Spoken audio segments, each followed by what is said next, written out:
बात है।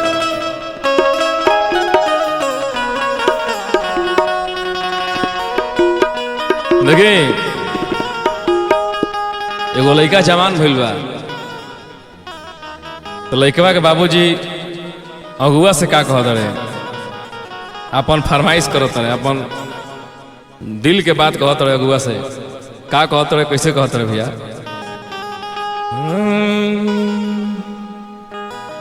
ना दहेज में सामान चाहिए,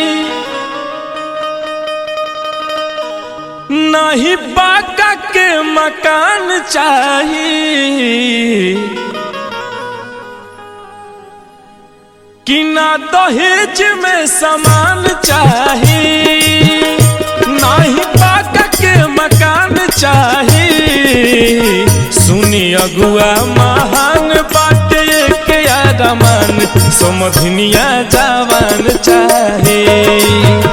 सुनी अगुआ महान बाटे के आदमान, समझनिया जवान चाहिए।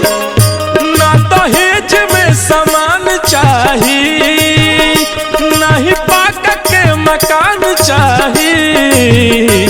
सुनी अगुआ महान बाटे के आदमान, समझनिया जवान चाहिए।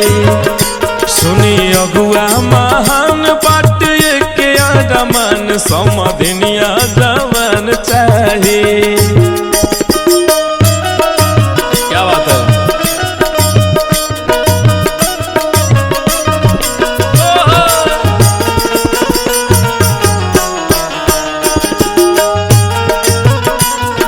क्या बात है? क्या बात है?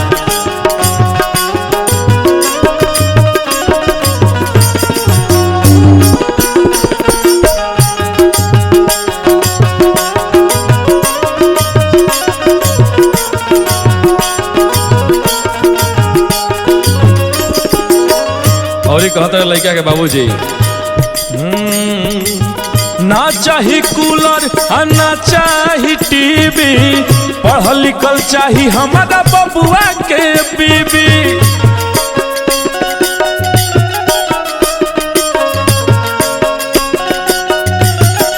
हाँ हाँ, ना चाही कूलर या ना चाही टीवी, पढ़ल लिखल बबुआ के चाही हमारा बीबी।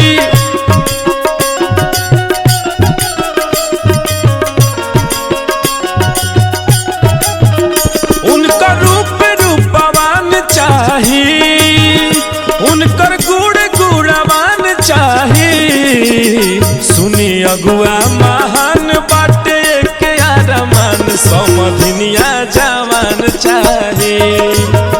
सुनी अगुआ महान बाटे के आदमान, समझनिया जवान चाहिए।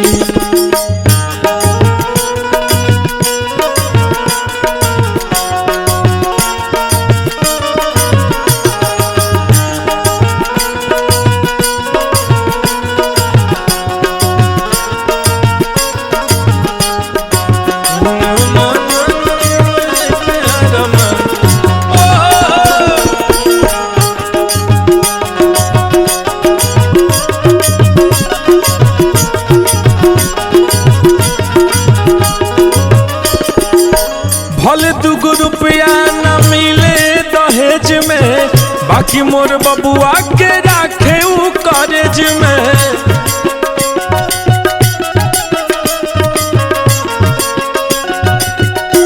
बबुआ के पापा कहता रहे, भले दुगो रुपया न मिले दहेज में, बाकी मोर बबुआ के राखो कॉलेज में।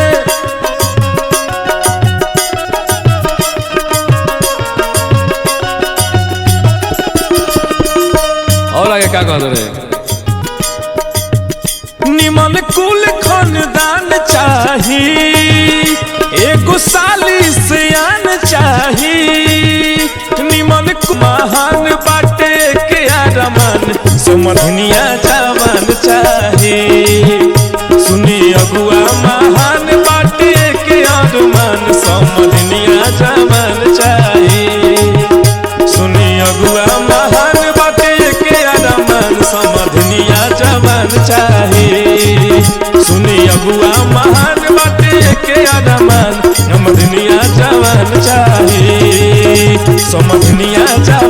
चाही, समधनिया जवान चाही।